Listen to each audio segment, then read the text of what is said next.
Guys, police say Detroiters provided a lot of tips and helped lead to the arrest of two suspects. This story really struck a nerve with Detroiters, many of whom are having a hard time wrapping their heads around the possibility that two teenagers killed a 5-year-old boy. As if the murders of a man, woman, and 5-year-old boy were not jarring enough, Detroit police say the two suspects they arrested for the crimes are kids themselves.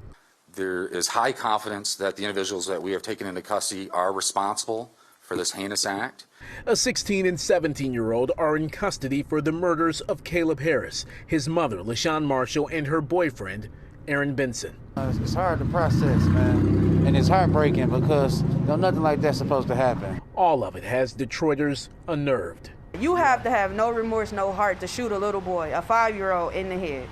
That's about to make me cry. Like, I got a whole 4-year-old that just turned 4. Like, I can't imagine that. That is like really heartbreaking that these kids can't live their full lives. The murders of young Caleb, LaShawn Marshall, and Aaron Benson echo another jarring trio of murders that span Detroit and Warren.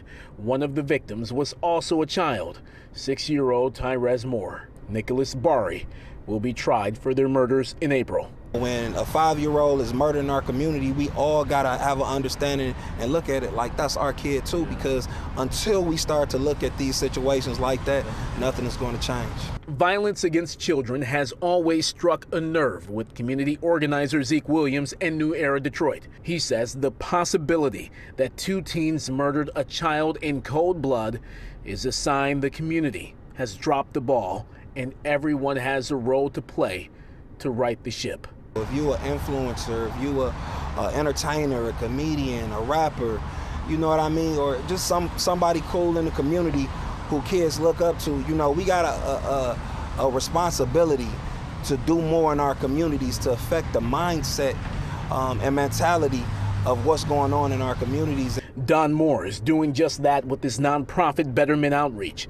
They use basketball to reach at-risk teen boys and young men to help them get their lives on track. What we're doing here at BMO is trying to pull them in, trying to show them something different.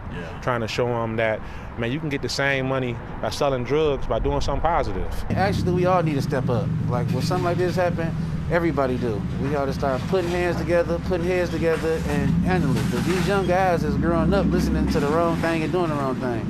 So you do need some OGs and some real men to step up and talk to these kids.